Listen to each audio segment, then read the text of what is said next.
Assalamualaikum warahmatullahi wabarakatuh. Perkenalkan, kami dari kelompok 2, kelas C Manajemen Investasi dan Portofolio, jurusan Manajemen, Fakultas Ekonomi dan Bisnis UPN Veteran Jakarta, dengan dosen Ibu Dewi Cahyani Pangestuti. Di sini kami kelompok 2 akan membahas materi mengenai lingkungan investasi dan perdagangan sekuritas. Next. Dengan anggota kelompok, yang pertama ada Eldira Nur Anisya dengan NIM 109, kemudian ada saya sendiri, Rima Firmayasari dengan NIM 111, kemudian ada Puan Putri Maharani dengan NIM 112. Next. Materi yang akan kami bahas, pertama mengenai jenis-jenis pasar keuangan, yang kedua ada lembaga di pasar keuangan, yang ketiga sekuritas di pasar keuangan, yang keempat mekanisme bagaimana surat berharga diperdagangkan di Bursa Efek Indonesia. Next. Jenis-jenis pasar keuangan.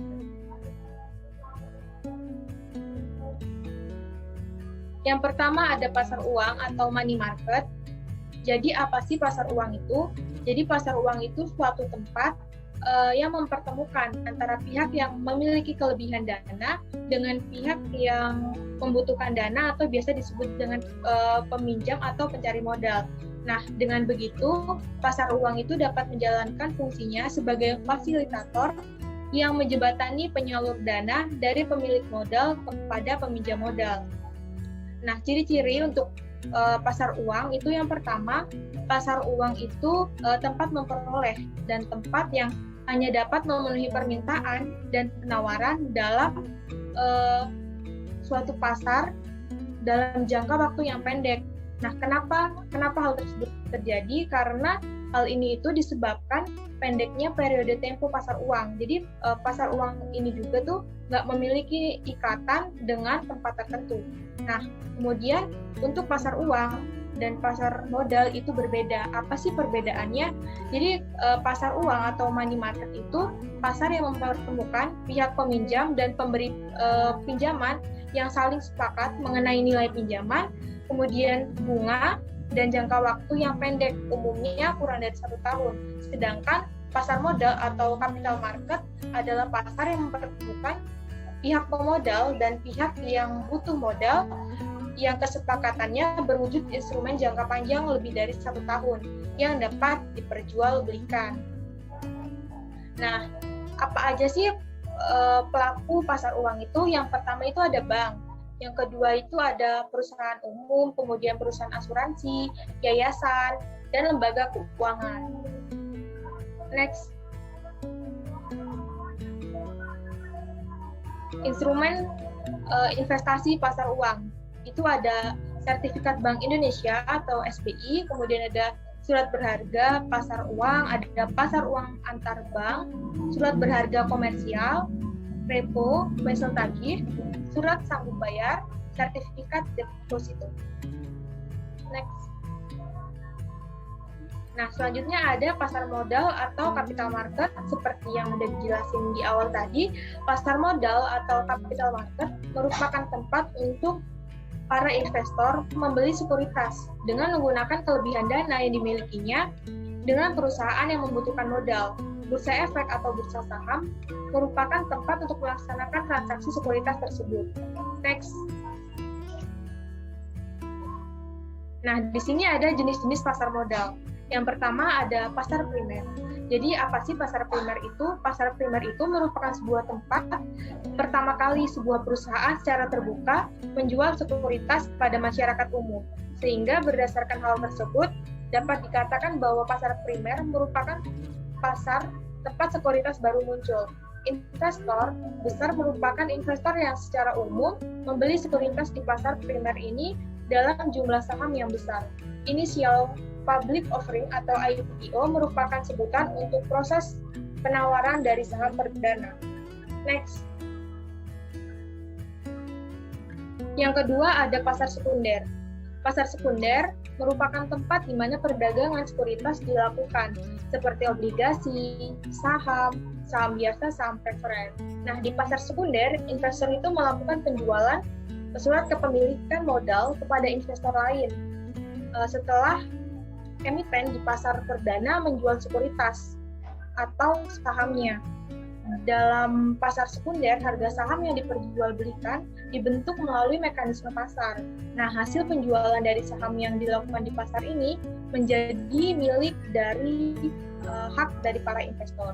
Kemudian yang ketiga ada pasar ketiga. Pasar ketiga ini merupakan tempat di mana saham yang diperdagangkan oleh pelaku merupakan saham perusahaan kecil yang tidak terdaftar ke dalam bursa saham. Pasar ketiga tidak memerlukan lokasi fisik untuk bertransaksi saham. Sistem yang digunakan dalam pasar ini adalah sistem tawar-menawar dan negosiasi antara perantara dan pialang yang dilakukan secara langsung dengan menggunakan sistem komputer atau telepon. Nah, dalam pasar ketiga terdapat pelaku yang bertindak atas dirinya sendiri yang disebut sebagai dealer. Next. Yang keempat ada pasar keempat. Jadi pasar keempat ini merupakan tempat di mana transaksi yang dilakukan oleh investor institusional dilakukan dengan modal besar dan tanpa perantara dari bursa efek. Pasar keempat ini dapat menghemat biaya transaksi karena tanpa melalui bursa efek, namun cenderung kurang transparan. Next. Nah, pasar modal atau capital market ini memiliki beberapa instrumen dari investasi pasar modal itu. Yang pertama ada saham atau stok dan saham preferen. Yang kemudian kedua ada obligasi, bonds, obligasi, konversi, dan sukuk. Yang ketiga ada derivatif. Next. Selanjutnya akan dibahas teman saya. Selanjutnya lembaga di pasar keuangan. Yang pertama itu ada underwriter. Underwriter merupakan suatu perusahaan baik berbentuk swasta ataupun berbentuk BUMN, di mana perusahaan tersebut memiliki tanggung jawab yang berhubungan dengan penjualan efek emiten kepada para investor. Jadi, emiten hanya berperan sebagai pihak yang menerbitkan saham, sedangkan underwriter akan berperan sebagai pihak yang memperjualbelikan saham tersebut. Yang kedua ada KSEI atau Custodian Central Efek Indonesia. KSEI merupakan suatu institusi lembaga yang berperan dalam penyimpanan dan penyelesaian. Jadi, KSEI akan menyelesaikan seluruh aktivitas yang berkaitan dengan transaksi suatu efek. Lalu yang ketiga ada KPEI atau Krilling Penjamin Efek Indonesia. KPEI merupakan lembaga yang berperan dalam memberikan jaminan. Tujuannya yaitu untuk memberikan penjaminan dan rasa aman kepada semua pihak yang terlibat dalam kegiatan yang ada di pasar modal. Lalu yang keempat ada OJK atau sering dikenal dengan Otoritas Jasa Keuangan. OJK adalah suatu institusi yang berperan untuk memberikan izin terkait dengan kegiatan publikasi perusahaan emiten. Perusahaan emiten yang telah go public wajib menghubungi OJK untuk memberikan persyaratan yang dibutuhkan, yaitu berkaitan dengan surat pernyataan pendaftaran dan surat permohonan terkait dengan pencatatan saham.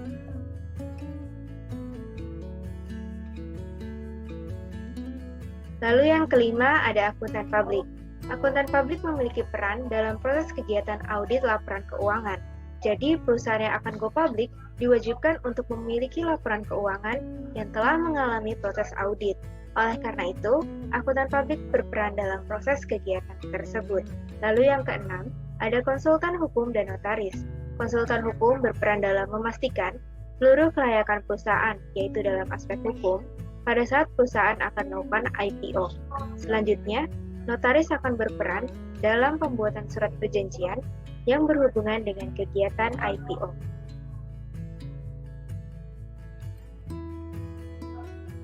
Lalu yang ketujuh ada BAE dan BI. BAE merupakan biro yang memiliki peran dalam kegiatan administrasi terkait dengan aktivitas pemesanan saham serta aktivitas penjatahan saham IPO. Biro ini masih berada di bawah manajemen BI. Peran selanjutnya yang dimiliki oleh BAE yaitu mencatat dan melakukan pembagian terkait dengan kepemilikan sekuritas yang sesuai dengan pemiliknya.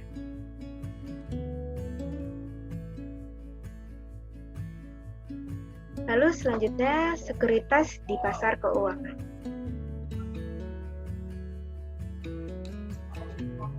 Sekuritas, apa sih sebenarnya sekuritas itu? Sekuritas dapat didefinisikan sebagai surat berharga di mana surat tersebut dapat dicairkan atau dapat diubah menjadi sejumlah uang tunai secara cepat. Sekuritas bersifat liquid, sehingga surat ini dapat diperdagangkan.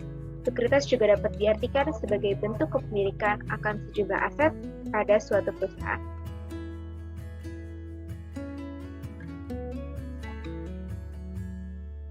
Di sini ada dua jenis sekuritas. Yang pertama itu sekuritas utang. Sekuritas ini merupakan bentuk kepemilikan utang di mana kepemilikan tersebut berbentuk surat berharga yang memiliki batas waktu pembayaran. Contohnya ada obligasi pemerintah dan obligasi korporasi. Lalu yang kedua ada sekuritas ekuitas. Sekuritas ini merupakan bentuk kepemilikan akan suatu aset perusahaan, di mana bentuk kepemilikannya berupa saham, baik itu saham biasa ataupun saham preferensi.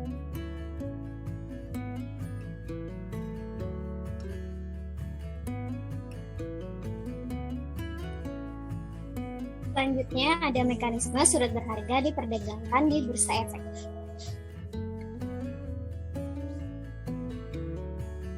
Yang pertama ada mekanisme perdagangan saham. Pelaksanaan perdagangan efek di bursa dilakukan dengan menggunakan fasilitas Jacks Next-G. Perdagangan efek di bursa hanya dapat dilakukan oleh anggota bursa yang juga menjadi anggota clearing KPEI.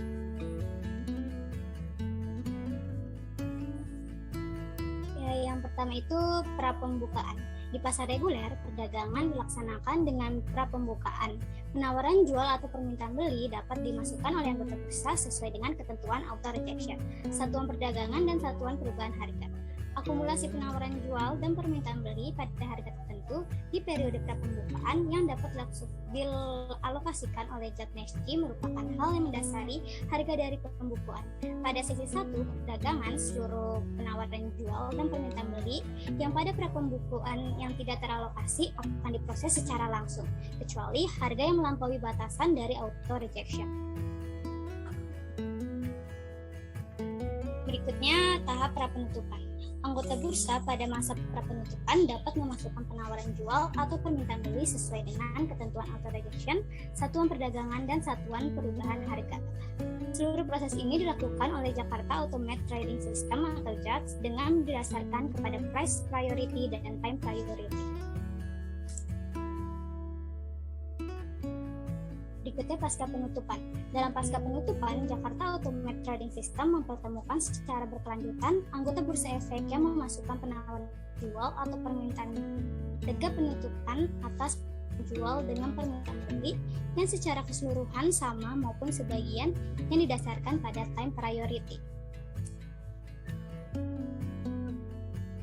Nah, ini berikutnya ada satuan perdagangan. Dalam pasar reguler dan tunai, perdagangan harus dalam satuan perdagangan efek atau kelipatannya yaitu 100 efek. Sedangkan dalam pasar negosiasi tidak digunakan satuan perdagangan. Untuk kelompok kerja kurang dari Rp200, fraksi harganya Rp1 dengan maksimum perubahan Rp10. Untuk kelompok kerja 200 sampai dengan kurang dari Rp500, fraksi harganya Rp2 dengan maksimum perubahan Rp20. Untuk kelompok kerja Rp500 sampai dengan kurang dari Rp2.000, fraksi harganya itu Rp5, maksimum perubahannya Rp50. Sedangkan kelompok kerja 2.000 sampai dengan kurang dari Rp5.000, fraksi harganya Rp10 dengan maksimum perubahan Rp100. Sedangkan untuk yang lebih sama dengan dari Rp5.000, fraksi harganya itu Rp20 dengan maksimum perubahan Rp250. Berikutnya itu ada auto rejection. Jika harga yang dimasukkan oleh anggota bursa berada di luar rentang harga, maka Jacks Next-G akan secara otomatis menolaknya. Berikut merupakan keputusan direksi nomor KEP 00023 BI 03/2020 mengenai batasan auto rejection. Jadi untuk harga acuan Rp50 sampai dengan Rp200, auto rejection atasnya itu lebih dari 35%, auto rejection bawahnya itu kurang dari Rp50 atau kurang dari 7%. Sedangkan untuk harga acuan lebih dari Rp200 sampai sampai dengan Rp500, auto rejection atasnya itu 25% dan auto rejection bawahnya itu kurang dari 7%. Sedangkan harga acuan di atas Rp5.000, auto rejection atasnya itu lebih dari 20%, auto rejection bawahnya itu kurang dari 7%. Dengan batasan volume per order itu lebih dari 50.000 lot atau 5% dari jumlah efek tercatat. Berikutnya ada penyelesaian transaksi di Bursa Efek Indonesia. Dalam pasar reguler, transaksi bursa wajib diselesaikan pada hari bursa kedua setelah terjadinya transaksi bursa. Sedangkan dalam pasar tunai, transaksi bursa wajib diselesaikan pada hari bursa yang sama dengan terjadinya transaksi bursa. KPI akan menentukan penyelesaian transaksi bursa melalui proses netting. Dalam pasar negosiasi, penyelesaian transaksi itu didasarkan pada kesepakatan yang diselesaikan per transaksi, tidak melalui proses netting antara anggota bursa jual dan anggota bursa beli. Nah, ini ada biaya transaksi di BI. Pada dasarnya itu biayanya sama semua antara pasar reguler, pasar tunai, dan pasar negosiasi. Cuma pembedanya itu ada di dana jaminan KPI, di mana pasar reguler dan pasar tunai dana jaminannya itu 0,010%, sedangkan di pasar negosiasi itu tidak ada. Jadi total biaya semuanya itu pasar reguler dan pasar tunai itu sama, yaitu untuk transaksi jualnya 0,143% dan untuk transaksi belinya 0,043%. Sedangkan untuk di pasar negosiasi itu biaya transaksi jualnya 0,133% dan biaya transaksi belinya itu 0,033%, di mana PPh final 0,1% dibayarkan ke bursa sebagai wajib pungut sesuai ketentuan yang berlaku. Selanjutnya itu ada mekanisme perdagangan obligasi dan sukuk. Anggota bursa yang juga bagian dari anggota clearing KPI merupakan pihak yang dapat melakukan perdagangan obligasi dengan menggunakan sistem fixed income trading system. Fixed income trading system sendiri merupakan fasilitas yang disediakan Bursa Efek Indonesia untuk digunakan dalam perdagangan obligasi dan sukuk di Bursa Efek Indonesia. Obligasi dan sukuk yang tercatat di Indonesia merupakan obligasi dan sukuk yang dapat digunakan dalam sistem fixed income trading system atau FIX. Ini ada segmen pasar di bursa. Jadi ada dua segmen. Yang pertama itu pasar regular outright yang merupakan perdagangan yang dilakukan dengan mekanisme anonymous continuous auction, yang berarti secara lelang berkesinambungan secara anonim dengan prioritas harga dan prioritas waktu sebagai dasar dari pembentukan harga. Yang kedua itu ada pasar negosiasi yang merupakan sarana pelaporan dari hasil kesepakatan yang dilakukan oleh para anggota bursa akan transaksi antar sesama anggota bursa maupun pihak lain. Berikutnya ada penyelesaian transaksi. Untuk segmen pasar regular outright, waktu penyelesaian transaksinya itu hari bursa kedua setelah terjadinya transaksi bursa. Sedangkan segmen pasar negosiasi, waktu penyelesaian transaksinya itu berdasarkan kesepakatan antara anggota bursa jual dengan anggota bursa beli. Ini ada biaya transaksi, obligasi, dan sukuk di BI. Jadi biaya transaksi, clearing, dan penyelesaiannya itu untuk nilai nominal kurang dari sama dengan 500 juta dan yang jaminannya itu 20.000, dengan pasar negosiasinya itu sebesar Rp35.000. Sedangkan untuk nilai nominal lebih dari 500 juta sampai dengan 10 miliar itu dana jaminannya 0,0050% dengan pasar negosiasi sebesar 0,0075%. Sedangkan untuk nilai nominal lebih dari 10 miliar dana jaminannya itu 0,00375% dengan biaya pasar negosiasi itu 0,0050% dengan PPN 10% dari biaya, di mana PPN dibayarkan sebagai wajib pungut sesuai ketentuan yang berlaku. Nah, yang ini ada berikutnya itu mekanisme perdagangan derivatif. Pelaksanaan perdagangan sistem JAMS yang digunakan dalam perdagangan derivatif didasarkan kepada proses tawar-menawar secara lelang berkesinambungan. JAMS menerima dan memproses aktivitas penawaran jual dan permintaan beli dari produk derivatif. Penawaran jual dan permintaan beli yang terlebih dahulu diajukan akan diprioritaskan oleh Jakarta Automated Trading System. Transaksi bursa dikatakan sebagai sah apabila penawaran jual dan permintaan beli akan produk derivatif match. Nah, ini ada produk-produk derivatif. Yang pertama itu ada LQ45 future dengan underlying itu indeks LQ45. Periode kontraknya itu ada 1 bulan, 2 bulan, dan 3 bulan. Berikutnya ada kontrak berjangka surat utang negara dengan underline-nya itu sun tenor 5 tahun dan sun tenor 10 tahun dengan periode kontrak 3 bulan yaitu Maret, Juni, September, dan atau Desember. Yang ketiga itu ada IDX 30 future dengan underlying indeks IDX 30 dengan periode kontrak 1 bulan, 2 bulan, dan 3 bulan. Yang terakhir itu ada kontrak berjangka ke sekumpulan surat utang negara dengan underlying sun yang jatuh tempo 4 sampai kurang dari 7 tahun dan sun yang jatuh tempo 7 sampai kurang dari 11 tahun. Itu periode kontraknya 3 bulan yaitu Maret, Juni, September, dan atau Desember. Ini ada berikutnya liquidity provider. Liquidity provider merupakan mekanisme baru dalam perdagangan derivatif, di mana anggota bursa derivatif secara kontinus selama jam perdagangan dapat menyampaikan kuotasi setelah menjadi liquidity provider yang dilakukan guna menciptakan perdagangan derivatif yang likuiditas. Ini berikutnya perdagangan derivatif. Jadi untuk LQ45 future multipliernya itu 500.000 dengan fraksi harga 0,05 atau 1 BP. Initial marginnya itu 4% kali index point kali number of contract kali multiplier. Kalau untuk kontrak berjangka surat utang negara multipliernya itu 10 juta, fraksi harga 0,1 atau 1 BP.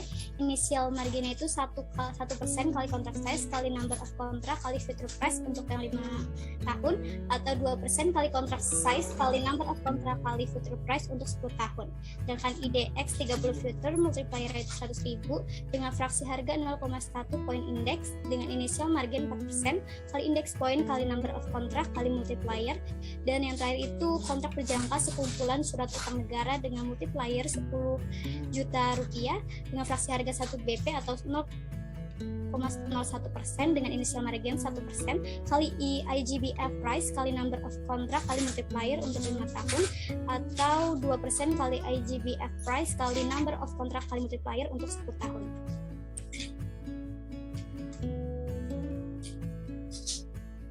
Ini berikutnya ada auto rejection untuk derivatif LQ45 future, fraksi harganya itu 0,05 atau 1 BP dengan auto rejection 10%. Untuk derivatif kontrak berjangka surat utang negara, fraksi harga itu 0,1 atau 1 BP dengan auto rejection itu 300 BP from ref price. Untuk IDX 30 future, fraksi harga 0,1 point index dengan auto rejection 10%. Sedangkan untuk kontrak berjangka sekumpulan surat utang negara, fraksi harganya 1 BP atau 0,01% dengan auto rejection itu 600 BP.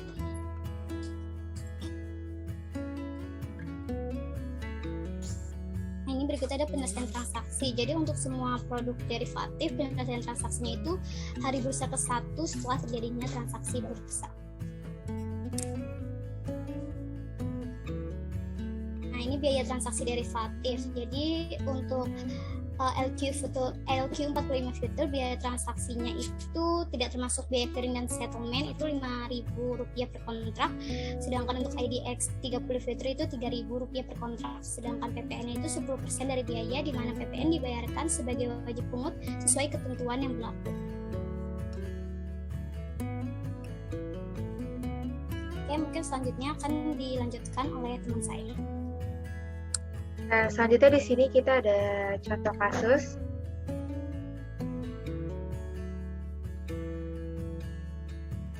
Jadi, Hero Finance telah melakukan beberapa kali aktivitas transaksi pembelian saham pada PT Bahagia Selalu. Pada bulan Januari tahun 2022, Hero telah melakukan 4 kali transaksi pembelian saham. Adapun rincian harga beserta jumlah saham yang dibeli adalah sebagai berikut. Dengan pada tanggal 11 Januari 2022 dibeli sebesar 10 lot saham dengan harga pertama 22.200, lalu pada tanggal 14 Januari dibeli 20 lot dengan harga persaham 23.500, lalu pada tanggal 17 Januari dibeli 30 lot dengan harga per sahamnya 23.400, dan pada tanggal 24 Januari dibeli 40 lot saham dengan harga per saham Rp22.100.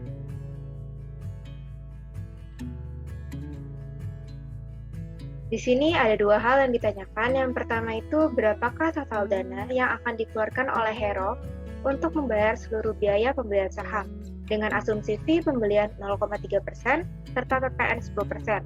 Lalu yang kedua diketahui bahwa pada tanggal 27 Februari, Hero memutuskan untuk menjual semua sahamnya dengan harga jual per saham yaitu sebesar 25.800 per lembar. Hitunglah jumlah keuntungan yang berhasil diperoleh oleh Hero dari aktivitas penjualan tersebut dengan asumsi fee penjualan 0,3%, PPN 10%, serta PPH sebesar 0,1%.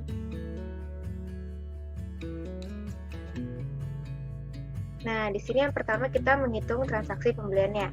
Contohnya di sini pada tanggal 11 Januari 2022, Hero itu membeli 10 lot. Karena di tabel tadi dijelaskan bahwa harga per lembar sahamnya 22.200, jadi tinggal dikaliin aja. 22.200 dikalikan 10 dan jangan lupa harus dikali 100 karena satu lot itu sama dengan 100 saham. Jadi di sini pada tanggal 11 Januari itu dia mengeluarkan sebesar 22.200.000, lalu ada juga komisinya sebesar 0,30% dari pembeliannya, jadi sebesar 66.600, dan PPN-nya itu 10% dari komisinya, jadi 10% dari 66.600, jadi sebesar 6.660. Pada tanggal 11 Januari 2022 dia harus mengeluarkan sejumlah uang sebesar 22.273.260.000. Lalu perhitungannya untuk tanggal 14 Januari, 17 Januari, dan 24 Januari juga sama, sehingga total biaya yang harus dikeluarkan dari seluruh aktivitas pembelian saham yaitu sebesar Rp222.551.740 dengan total lot saham yang dimiliki yaitu sebanyak 100 lot.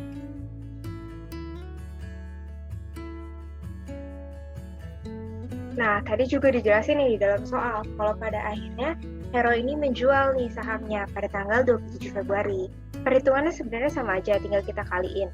100 lot dikalikan dengan 25.800 dan dikalikan 100, hasilnya 258 juta. Lalu ada komisi penjualan sebesar 0,30%, yaitu sebesar 774.000. Ada PPN juga sebesar 10% dari komisi penjualannya, yaitu sebesar 77.400, dan ada PPH dari penjualan sebesar 0,10%, yaitu sebesar 258.000. Jadi total penjualannya sebesar Rp256.890.600. Jadi dapat diketahui bahwa dari aktivitas penjualan seluruh saham yang dimiliki oleh Hero pada PT Bahagia Selalu, keuntungan yang dapat diperoleh yaitu sebesar Rp23.338.860. Nilai ini diperoleh dari hasil total penjualan seluruh saham dikurangi oleh biaya pembelian.